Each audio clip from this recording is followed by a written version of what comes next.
This episode of SpectreSoundStudios is brought to you by Raid Shadow Legends.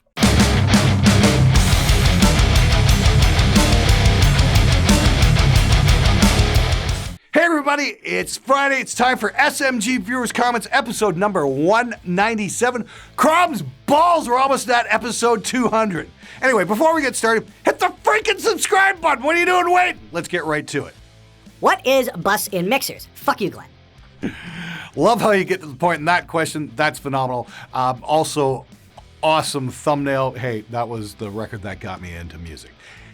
Seriously though, a bus is really quite simple. It's anything that you put more than one channel into. The main fader, your main output fader on any DAW, that is called your mix bus.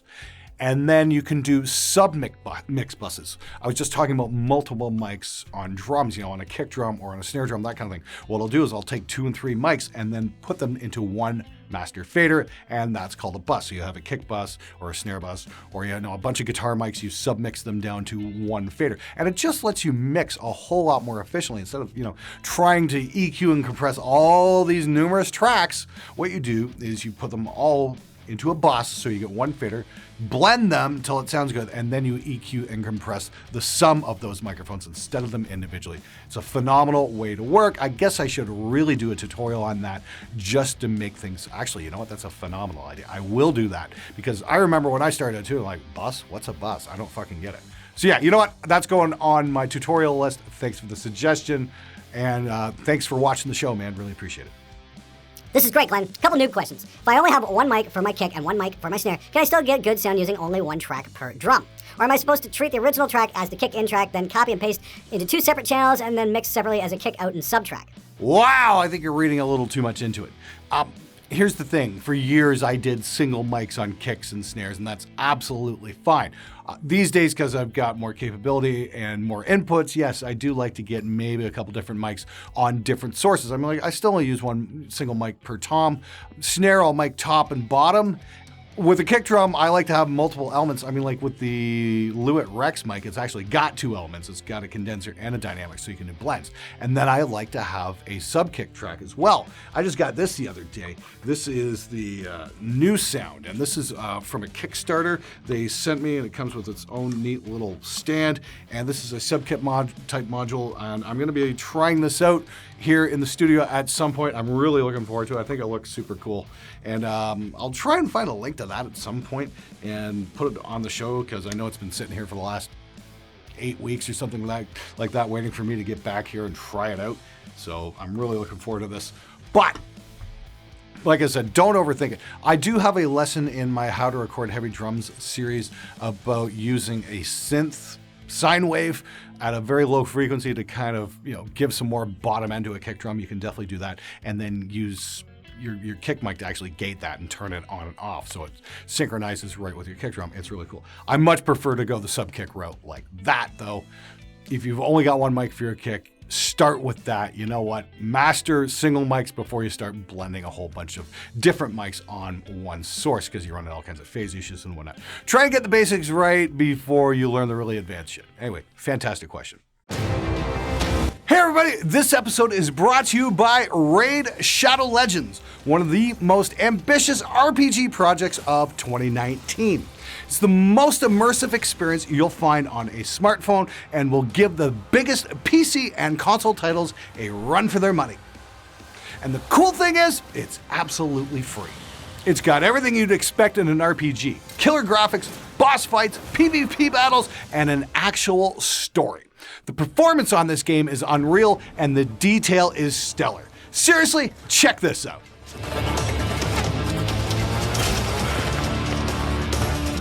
Raid is taking off like crazy, so starting now will give you a huge head start. Get in on the upcoming special launch tournament with in-game prizes and real-life physical prize packs up for grabs. Follow the link in the description below and download Raid only through the link provided. You'll get 50,000 silver immediately and a free Epic Champion courtesy the dev team. Now back to the show. Preference on snare drums: die-cast or triple flange rims, 8 or 10 lug, metal or wood shell, deep or shallow. Ask because all those variables make noticeable differences in the studio. Talk to me. Thanks from a snare drum junkie. Honestly, more often than not these days, I just throw up a Ludwig Superphonic and just go for it from there because it just sounds fucking killer.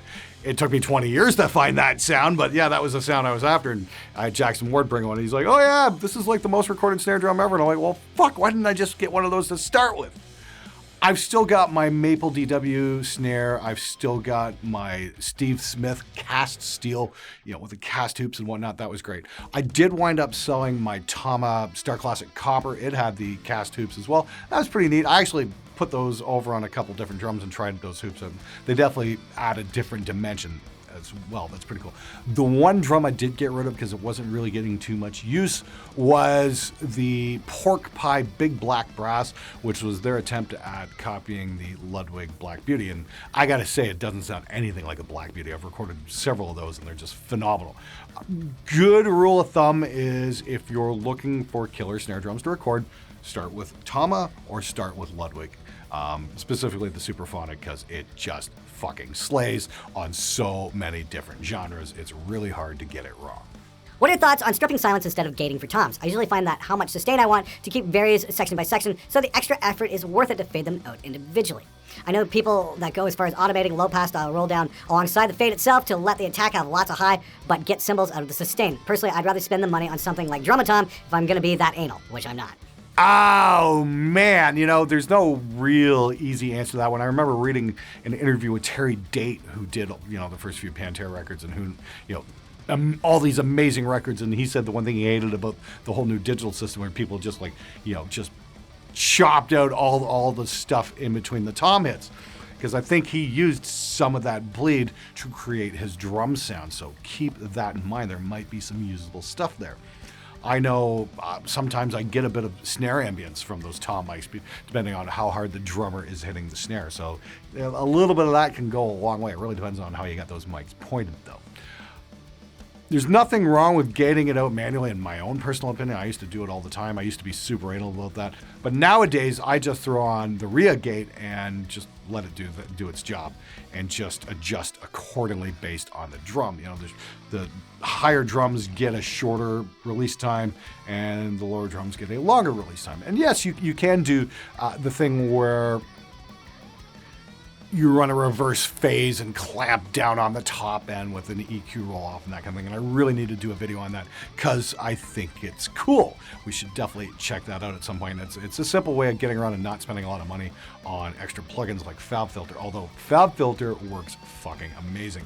And if you have it, you should try it on toms because you can let that initial attack through and then just clamp down the top end and kill the cymbal bleed, but still get the sustain from the toms. Super cool way of doing things.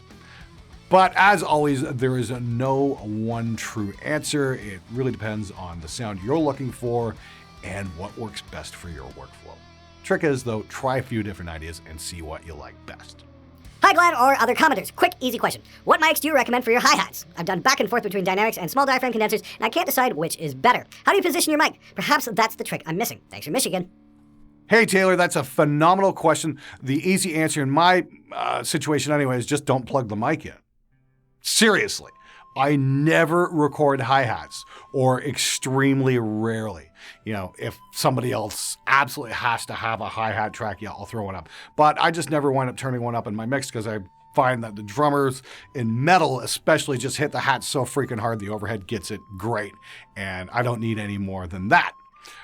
But as for an actual mic, you can go small diaphragm condensers. You can use an SM7. If you watch Year and a Half of Life of Metallica, they used an SM7 on the hi-hat. That's a great hi-hat mic.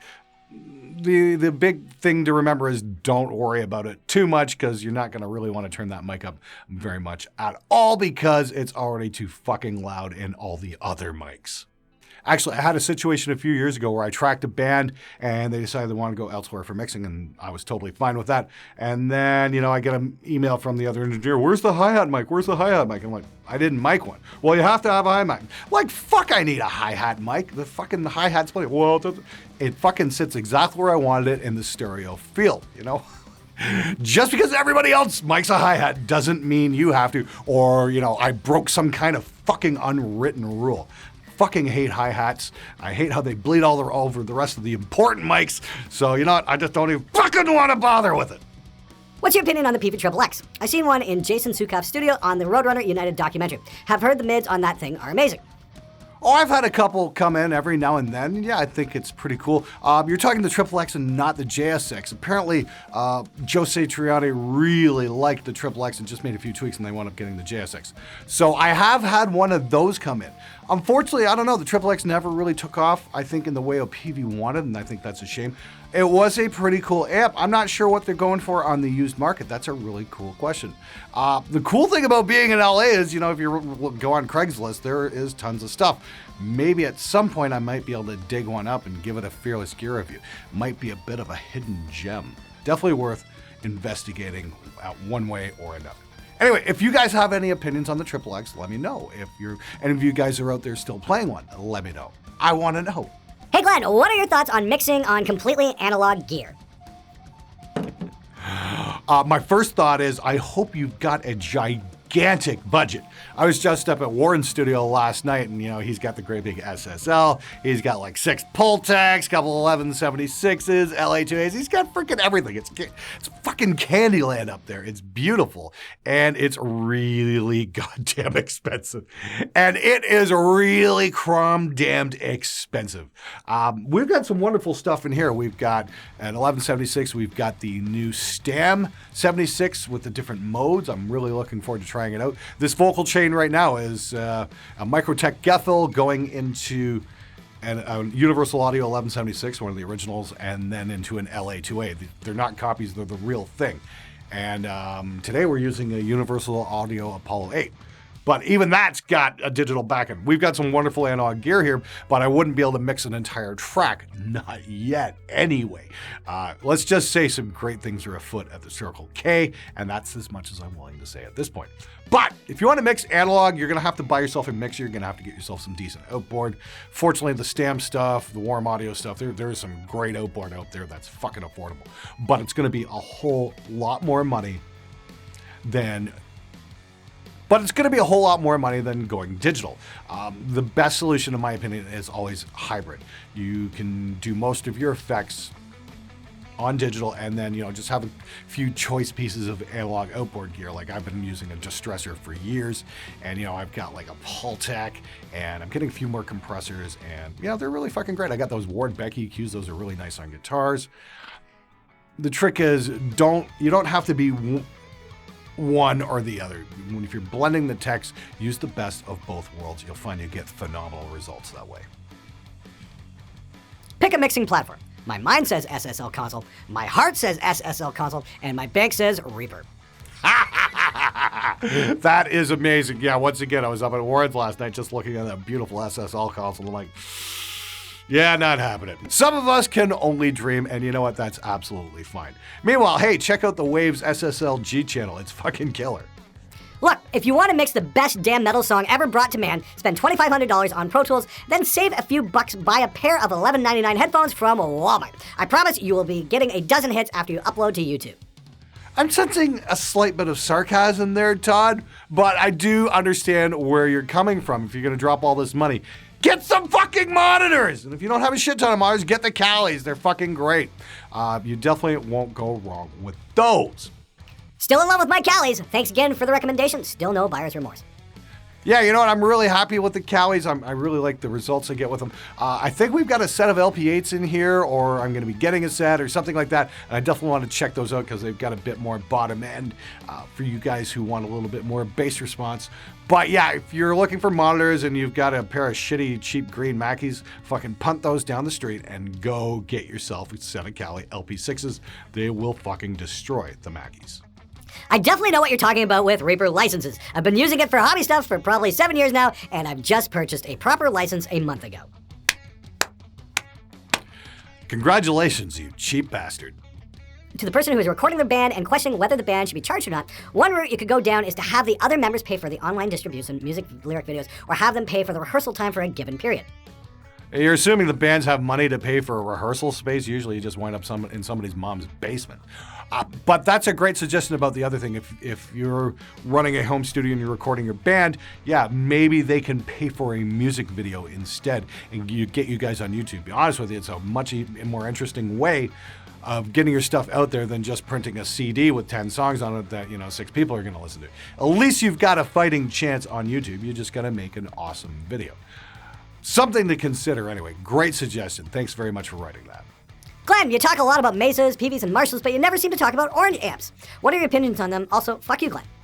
Honestly, I don't have a lot of experience with Orange amps. I did have Cliff Cooper from Orange on the show last year. We did an interview at TGU. It was about 10, 12 minutes, something like that. It was really cool. Turns out Cliff's a recording guy from way back in the 60s, so we got to trade some cool stories there. Really, really nice gentleman as well. That was a super enjoyable experience. I'm so glad I got to meet him. Charlie Cooper's an awesome dude as well. We threw an Orange Brent Hines Terror off a lift crane at TGU last year. That was a lot of fun. I still got to get that repaired, and I'm probably going to give that away to one of the viewers at some point once the volume pots are back in place. We just wanted to test how hardy the amp was, and most of it survived, which is pretty fucking cool. I really want to get one of the big ones in here at some point. I know Fluff's a big fan of the Oranges, but like I said, I just don't have enough experience with them to make any kind of judgment. I think there's a lot of requests to review the Micro Dark, so I'd like to make that happen at some point as well. But if you guys are playing Orange, let me know. Let me know what I should be looking for. How's that cock block gate coming? I should be getting the prototype in a week or so. I'll be putting it on the show as soon as I get one. Should be a lot of fun. Could you do a shootout between the Shep's Omnichannel and the Virtual Mix Rack?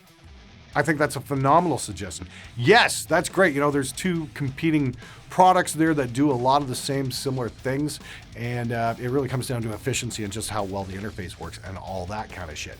That would be an awesome shootout. I think I'm going to do it. You know what? I'll put it on the pile. Thanks very much for the suggestion. Dude, everyone's dying to hear your opinion on the dirt. Just give it to us. I'm in LA, so maybe I'm going to have to watch my mouth, or we're going to have Tommy Lee beating my door down. I don't know. Seriously, I grew up listening to Motley Crue and really admiring them up until a certain point. But, I read the book a couple of years ago before the movie was ever made, and yeah, they've got a pretty horrible story. What do you say to that? Vince Neil freaking killed somebody and pretty much got away with it. He should have went to prison for that. And because record labels were so powerful and they could afford the best lawyers, he got a great lawyer up there to bullshit a judge and pretty much got him out of prison. And he just had to do some public service announcements. Hey kids, don't do drugs, Meanwhile, they're off doing who knows what. I will say this on a positive note. I think Mick Mars has been a criminally underrated guitar player. I always dug Mick Mars's guitar playing ever since I was a kid. And it just seems like, the ugly guys never get any respect. Robbie Krieger never got enough respect for what he did with the Doors. Mick Mars, phenomenal guitar player. He always got looked down upon. I remember going into guitar stores in the 80s and playing some Motley Crue riffs or whatnot. And, oh, Mick Mars, that guy sucks, and that kind of thing. It's like, what are you, fucking high? The guy can really tear it up. And he wrote some very memorable songs, so credit where credit is due. Anyway, pretty damn interesting movie. If you've got Netflix, definitely take a couple hours and watch it. It's pretty interesting. And I hear the guy from 10 Second Songs is in there somewhere. Hey Glenn, do you know where to get good multi-tracks for metal? Greetings from Germany, and fuck you, Glenn. Well, if you hang on for a few weeks, I'm going to be having a massive 7-hour lesson coming out. It's going to be called Producing Symphonic Folk Metal, and it's going to be coming out on ProMix Academy. Keep your eyes peeled. We went into Union Sound in Toronto and tracked the drums there and some vocals and that kind of thing on some beautiful mics and pre's and all that, and then finished off the guitars at Spectre, and we did the final mix there, and it's the most intense lesson I've done. There's a shit ton of tracks. There's all kinds of different elements going on. This is going to be a big one. All you guys want to know about mixing keyboards and metal, this is the lesson you want to get. Click whatever sounds good. Like Friday by Rebecca Black? No! Not Like Friday by Rebecca Black. What the fuck is wrong with you? All right, that's it for this episode of SMG Viewers Comments. If you haven't hit the subscribe button, well, why the fuck not? Anyway, I'm out of here. Have an amazing weekend.